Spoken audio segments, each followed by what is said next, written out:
I found that nothing in life is worthwhile unless you take risks. Nothing. Nelson Mandela said, "There is no passion to be found playing small and settling for a life that's less than the one you're capable of living." Now, I'm sure in your experiences in school and applying to college and picking your major and deciding what you want to do with life, I'm sure people have told you to make sure you have something to fall back on. Make sure you got something to fall back on, honey. But I never understood that concept, having something to fall back on. If I'm going to fall, I don't want to fall back on anything except my faith. I want to fall forward. I figure at least this way I'll see what I'm going to hit. Fall forward. This is what I mean. Reggie Jackson struck out 2,600 times in his career, the most in the history of baseball. But you don't hear about the strikeouts. People remember the home runs. Fall forward.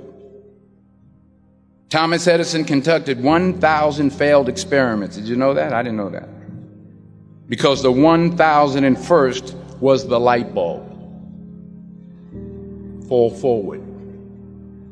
Every failed experiment is one step closer to success. You've got to take risks, and I'm sure you've probably heard that before, but I want to talk to you about why that's so important. First, you will fail at some point in your life. Accept it. You will lose. You will embarrass yourself. You will suck at something. There's no doubt about it. And I know that's probably not a traditional message for a graduation ceremony, but hey, I'm telling you, embrace it, because it's inevitable. And I should know. In the acting business, you fail all the time. Early on in my career, I auditioned for a part in a Broadway musical. Perfect role for me, I thought, except for the fact that I can't sing. So I'm in the wings, I'm about to go on stage, but the guy in front of me, he's singing like Pavarotti. He's just, and he's just going on and on and on, and I'm just shrinking, I'm getting smaller and smaller. So they say, "Oh, thank you very much, and you'll be hearing from us."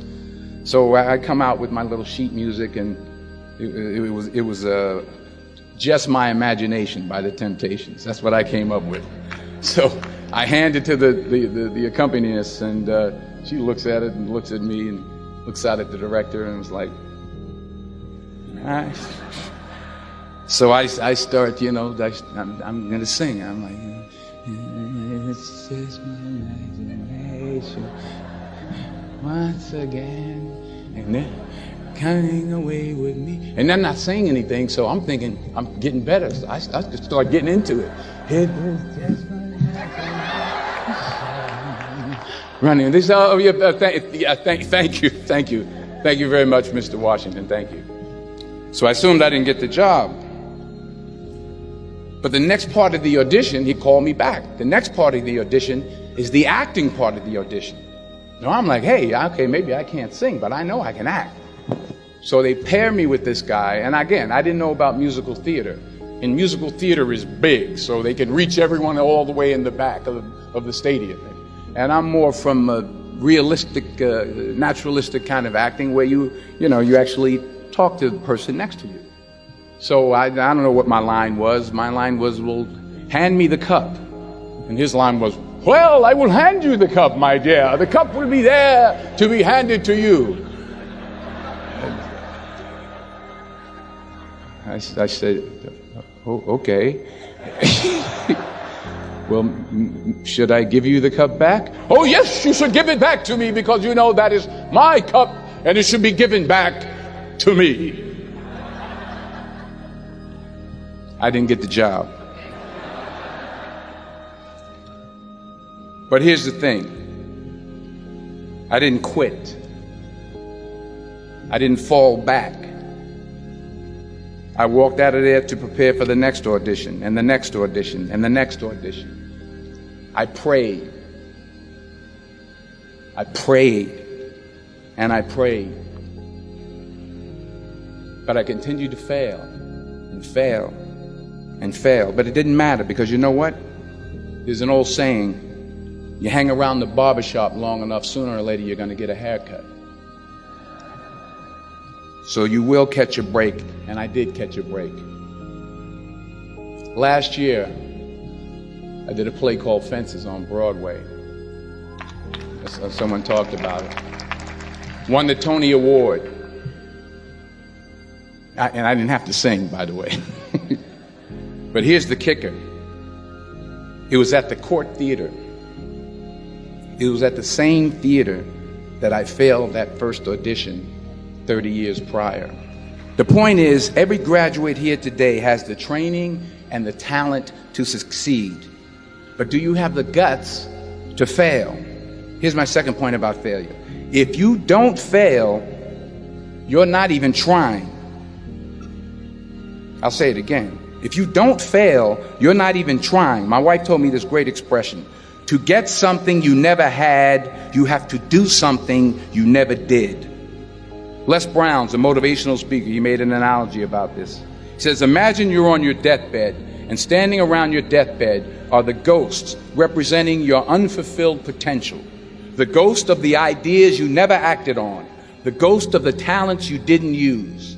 And they're standing around your bed, angry, disappointed, and upset.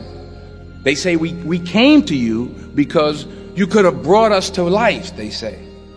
And now we have to go to the grave together. So I ask you today, how many ghosts are going to be around your bed when your time comes?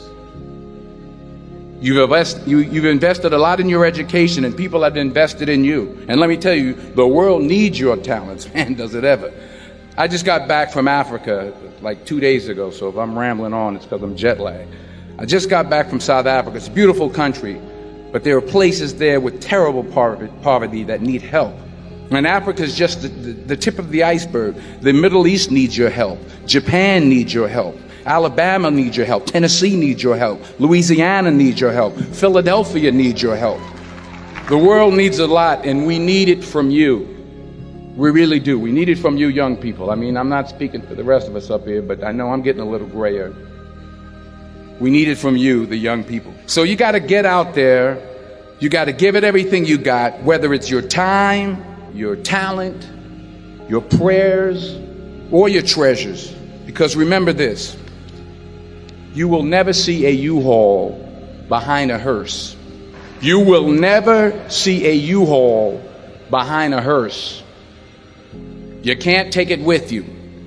The Egyptians tried it, and all they got was robbed. So the question is, what are you going to do with what you have? I'm not talking about how much you have. Some of you are business majors. Some of you are theologians, nurses, sociologists. Some of you have money. Some of you have patience. Some of you have kindness. Some of you have love. Some of you have the gift of long suffering. Whatever it is, whatever your gift is, what are you going to do with what you have? All right, now here's my last point about failure. Sometimes it's the best way to figure out where you're going. Your life will never be a straight path. I began at Fordham University as a pre-med student. I took a course called cardiac morphogenesis. I still can't say it. Cardiac morphogenesis. I couldn't read it. I couldn't say it. I sure couldn't pass it. So then I decided to go into pre-law, then journalism. And with no academic focus, my grades took off in their own direction. Yeah, down. I was a 1.8 GPA one semester, and the university very politely suggested that it might be better to take some time off. I was 20 years old. I was at my lowest point. And then one day, and I remember the exact day, March 27th, 1975, I was helping my mother in her beauty shop. My mother owned a beauty shop up in Mount Vernon. And there was this older woman who was considered one of the elders in the town. And I didn't know her personally, but I was looking in the mirror, and every time I looked at the mirror, I could see her behind me, and she was staring at me. She just kept looking at me. Every time I looked at her, she kept giving me these strange looks. So she finally took the dryer off her head and said She said something I'll never forget. First of all, she said, somebody give me a piece of paper. Give me a piece of paper. She said, young boy, I have a prophecy, a spiritual prophecy. She said, you are going to travel the world and speak to millions of people. Now, mind you, I'm 20 years old. I'm flunked out of school. In fact, like a wise ass, I'm thinking to myself, maybe she's got something in that crystal ball about me getting back into school next fall. But maybe she was on to something, because later that summer, while working as a counselor at the YMCA camp in Connecticut, we put on a talent show for the campers. And after the show, another counselor came up to me and asked, have you ever thought about acting? You're good at that. So when I got back to Fordham that fall, I got in and I changed my major once again for the last time. And in the years that followed, just as that woman prophesied, I have traveled the world and I have spoken to millions of people through my movies. Millions who up till this day couldn't see me, who up till this day I couldn't see while I was talking to them, and they couldn't see me. They could only see the movie. They couldn't see the real me. But I see you today, and I'm encouraged by what I see. And I'm strengthened by what I see. And I love what I see.